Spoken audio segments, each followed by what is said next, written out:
It's a BumbleKast Mini, sponsored by Nova Poly Duo.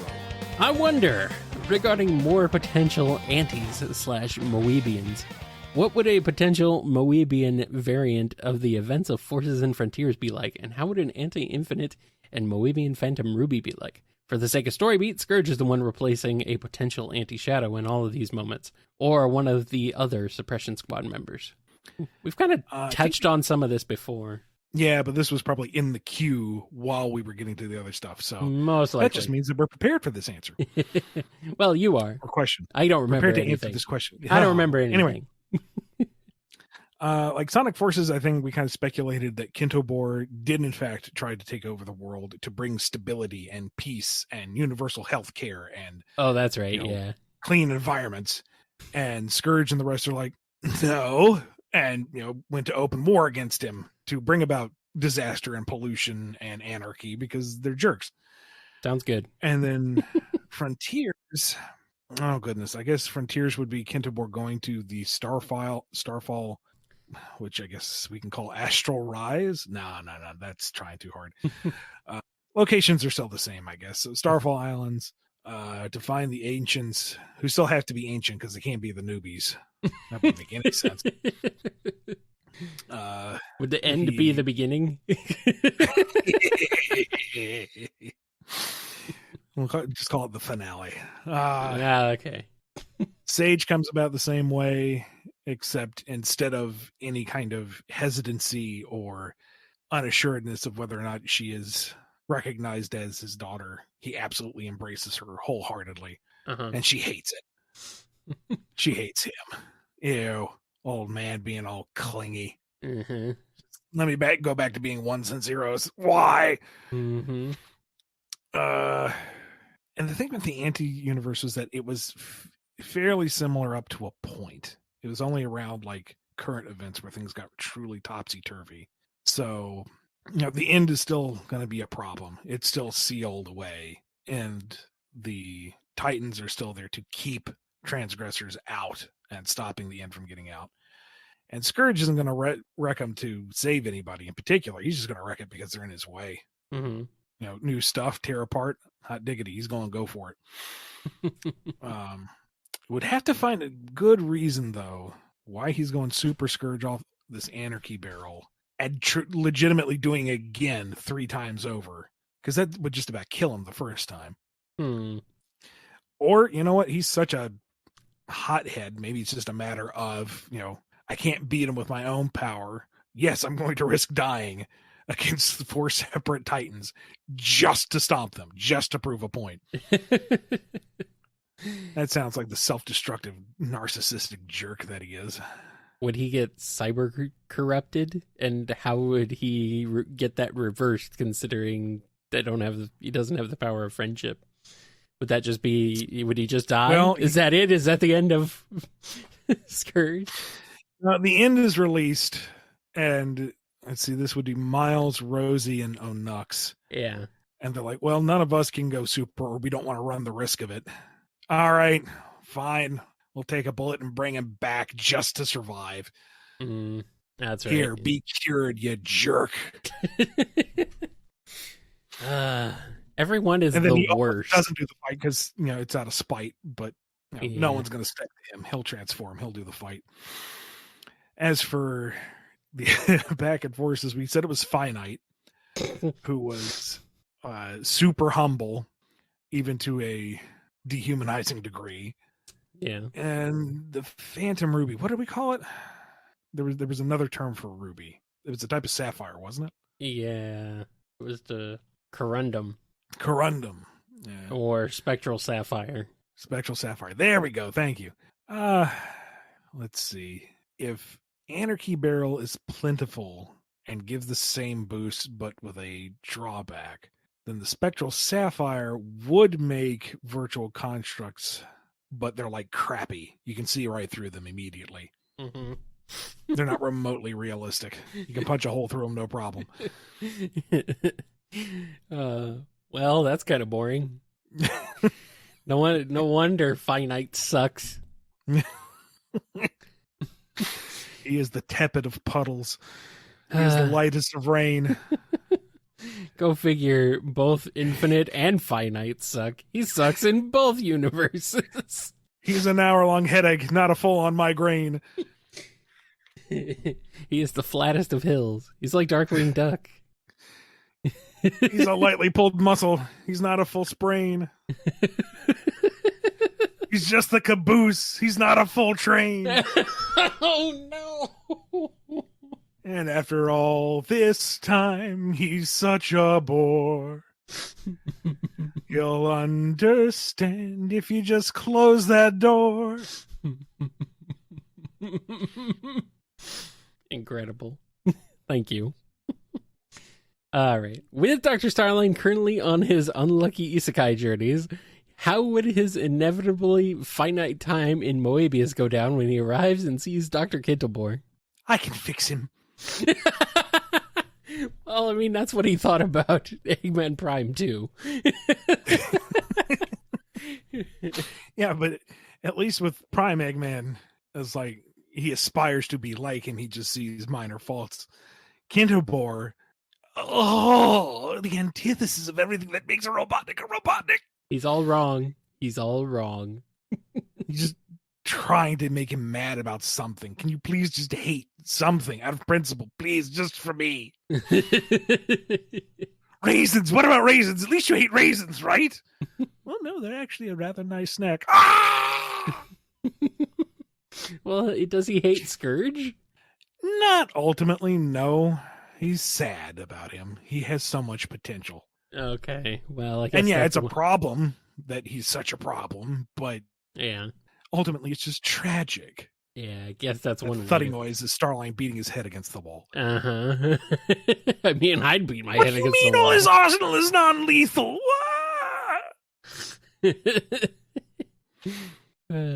But Eggman doesn't kill anybody, according to Sega. Yeah, well, it ain't for lack of trying. Unless you're talking about Boom Eggman. Well, that's a whole different isekai. Yes, we've already talked about that one.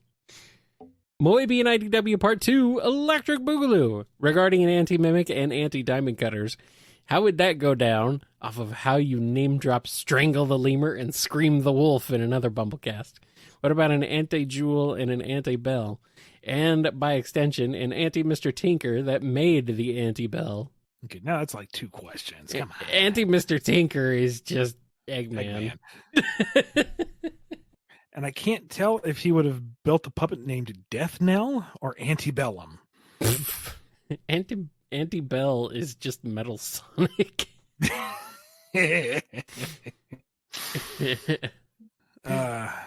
Let's see. So the anti-diamond cutters would be, a mercenary group still, but they actively take down any form of structure or community for the lulz. And Anti-Mimic would betray them because, darn it, he's a good person deep down. He can't hide it. He can change his shape, but not his heart. He may be called Mimic, but he lives his truth. And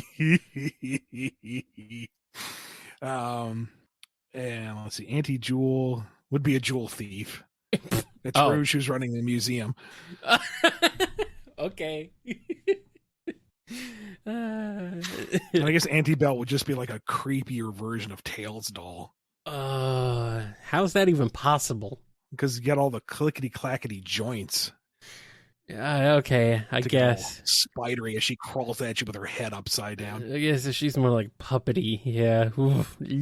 She's got no strings to hold her back. Oh, boy. She will lock on and then attack. That's awful.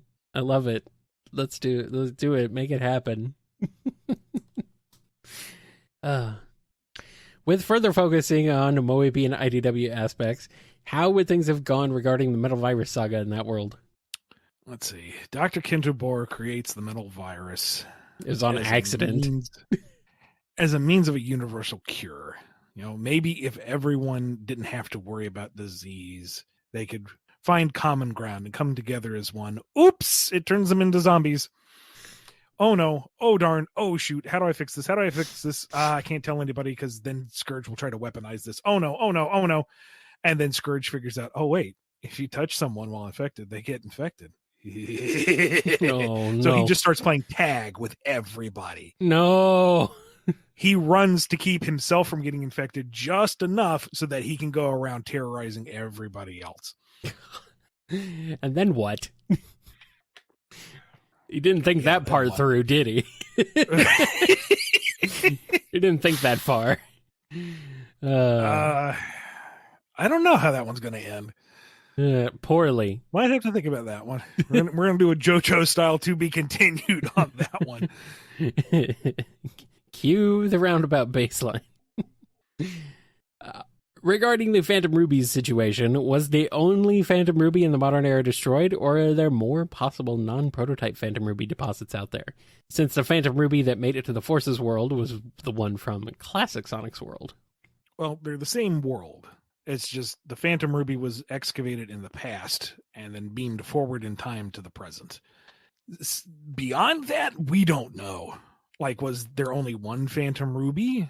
Are there others buried on Angel Island or elsewhere in the world? Did the one Infinite maybe use, or was at least in the Phantom Death Egg robot final boss? Did that go away? Did that go back in time? Did it blow up? We don't know. It is one gigantic question mark. Gotta get back in time. Oh, wait. No, forward in time, I suppose. With regards to Sally, since the idea of incorporating mainstays of the cast with entities like Tangle and Whisper being based on them being potential gameplay styles, how would she be implemented if she was playable in a game? Would she be like a Metal Gear style of gameplay with stealth and maybe some hacking sections, perhaps? Well, what other Sonic game is there that has dedicated stealth and hacking like that? Like Tangle and Whisper were built off of the Forces gameplay in mind. Yeah. And Tangle is basically the rookie. You know, you run around high speeds, you jump, and then instead of their grapple glove thingy, she has her tail. Right. And then by extension of that, you know, she still works within the context of a modern Sonic character. Like instead of homing attack, she could grab on with that tail, zip in and do a kick. She can roll, she can climb, she can be a Sonic character. Likewise, Whisper, even though she has a variety of weapons, they're all based on the Wispawn gameplay, which is all about very quick movements and continuing forward and like blazing through enemies with very little downtime. Metal Gear is the epitome of downtime, you know, being all sneaky, stealthy, and whatnot. I mean, even Amy Rose's stuff in SA1, they were very simple puzzles, and with Zero chasing you, the emphasis was on solving the puzzle quickly and moving forward. So I wouldn't say anything Metal Gear Solid style. With Sally, it is hard to say, but I was thinking of her something like Sonic or even Espio out of Heroes to play up on her nimbleness and her athleticism. Like maybe she has an extended wall run. If we're going 2D, maybe she has a ledge grab where so many other characters do not. I mean, wall climb is kind of ubiquitous at this point. Well, no, it's not, because you only really get Knuckles. Vector hasn't done that since Chaotix. Hey, I'm thinking of, like, honestly, like Metal Gear Rising Revengeance or Platinum action game with Sally, where she's, like, just flipping around and she's got her, you know, wrist blades and just hacking stuff up. And, maybe, you know, like with cool like martial arts moves, and then a wall run I could see fitting with that and stuff. Maybe a little slower, not necessarily so flashy, but you know, something like that. Even dialing it back, I mean, we're not going to have Sally ripping spines out of bad. That's not what I'm talking. No, I don't mean like that extreme to that level. I don't know, because Sally's supposed to be the more tactical minded, the more cerebral of the two. Yeah. And making her super flippy, slashy dashy, I feel gets away from that. But this is also an action platformer series, so yeah, it's a little hard to get away from that. But you could do some level of stealth elements too, I think. Maybe. So, yeah. What do you think? Comment below. Yes. Drive our metrics. Say that the threat of a certain individual is no longer looming overhead regarding what can be written in the franchise that would get his attention. Would you ever want to explore more with the echidnas of the past? And if so, what would you consider on the table? Only if it serves to do something for Knuckles now. Like, as tempting as it is to go in and fill in all the gaps, what does it do for the current narrative? Mm-hmm. What does it do for Knuckles? With SA1, all of that was the context of the greater story, Tikal and Chaos and their tragic past. Knuckles was a part of it, but we were getting the insight because it was all part of Tikal's story. And SA1 is, when you get down to it, Tikal and Chaos's story. Everybody else is just kind of incidental to the greater narrative there. Yeah. It's the story of their tragic fall, of their being released, of her struggle to get things under control, and then them finding peace at the end. Yeah. Eggman and Sonic facilitate that, but they are not the central protagonists, I guess. Or at least you could argue they aren't. So if we're going to go back to more echidna stuff, what does it do for Knuckles, or what does it do for the world at large moving forward? It can't just be, here's what happened to the past, because we got that already. Does it answer all the questions? No, but it still covers the basics of what happened. I feel like there is a distinction between the Knuckles clan that we saw and the Egyptian motifs. There's a kind of very big blanket Mesoamerican theme going on with the Knuckles clan and their territory and some regions of Angel Island like Marble Garden. And then you also have very distinctly Egyptian stuff. Mm-hmm. They're very different cultures, very different themes and construction palettes. I feel like there's an argument to be made that we've seen evidence of two tribes at least. Oh, yeah. And what happened to the other one? And maybe by answering that question, we do something with Knuckles. I would kind of like to bring back a population just so Knuckles isn't extinct. We don't have to have a whole thriving lost city or whatever, but I feel like it's kind of gloom and doom for him that he is the end of his line, of his species. I'd like to open the door so he has a potential happily ever after. Mm-hmm. And you could do that by exploring the Egyptian side of things. Maybe. That's one avenue that's off the top of my head. There are lots of other options, though, because with an ill-defined past, you have a lot of avenues to say, oh, hey, here's some newly discovered information. Let's run with that. Yeah. I liked how Frontiers added at least a tiny bit to the Angel Island lore overall. Not necessarily directly for Knuckles, but still related to him. So I'm hoping that you can be able to build on that going forward. And give more love to our boy Knuckles. He needs it. Mm-hmm. Looking back on super transformations, I wondered, Supersonic can share the power of the emeralds to allow for others to transform, going off of Sonic 06 and how he gave the power to Shadow and Silver. Or in situations like SA2 and IDW, where Shadow and Silver both transform with Sonic. If Supersonic wanted, could he share the power to other characters in a way that they could obtain a super form? And it's just that the hedgehogs can go super and just have natural means to channel the power in a super form that the others don't? Or would it always default to everyone just getting a super shield, like in Sonic Heroes, if Sonic wanted to share the power with, say, Amy or the Rookie/Avatar? As far as my understanding of things go, as of this recording, if he were to share the power, it would be a super shield for everybody else. That's dumb. I don't like it. No, sir. I don't like it at all. I'm aware of how there might only be so much comic to go around, but I do wonder, would it ever be possible to get a miniseries for Shadow, going off of his character's vocally vibrant reception in the comics? It would be interesting getting a potential miniseries that goes over Shadow's views of events from his perspective and introspective, and what goes through his mind in those moment-to-moment events in the story, as well as maybe seeing what he's doing while Sonic and Eggman are dealing with the aftermath of Starline's handiwork. Boy. Nova, as we talked about in Tempos Mini just before this, I'm scared. I'm scared for anybody to even touch Shadow at this point, Ian. I'm scared. I would want some things that I must remain vague on to roll through first before I personally would want to tackle a Shadow miniseries. You need some things to be more defined, I think. And even then, I don't think we're going to get a lot of introspection with Shadow anymore. No. I think his thoughts are pretty much his own, and he's not going to share them even in Thought Balloon. Shadow's just closed off, man. Guy needs a therapist. I am curious about this. If Silver and Blaze had a Boom incarnation, how would that ordeal go down with them meeting Team Sonic? It doesn't have to be both at one time. And if possible, would Silver be given only slightly more respect than Dave the Intern?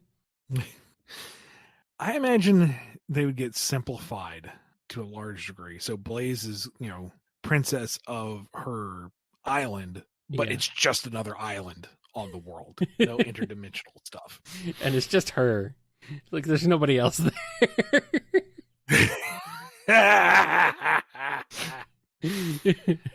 And I don't know. I can see her, like, maybe she's just coming to Hedgehog Island on, like, a ill-informed dignitary trip. And she's taking everything very seriously, and nobody else is. And that's the joke. Yeah. As for Silver, I imagine he's that weird nerdy kid who always keeps saying he's had visions of the future. And he does. He legit gets prophetic visions of various things that look disastrous, but he doesn't get enough context for them. So they always turn out to be incredibly mundane things. Yeah. He just overreacts to all of them. Uh-huh. And Styx believes all of them, right? Absolutely. Oh, yeah. Yeah. He's a fine resource. Once he proves that he actually does know the future, she would believe him. Yeah, like you get a couple of rounds of, her going along with it just because. And then it's like, all right, thrice bitten, once shy. She's not going to fall for it anymore. And then one of them's legit. Uh-huh. Like it actually comes to be. And she's like, oh no, we've just been misinterpreting them. And then, you've restored the gag to run forever. Good. And I'm being asked, does Blaze still have the fire powers? I mean, of course. That's like... yeah, she has to. Yeah. And, she feels like she's this tortured loner because no one can appreciate or accept the fact that she has this incredible curse, and the flames go pouring out and everyone's just kind of golf clapping. Oh, that's really impressive. Yeah, very nice. Toasty even. Neat. Knuckles seems to run off in a panic. She goes, there, see? I scare everyone I approach. And he comes back with a bag of marshmallows. Do it again.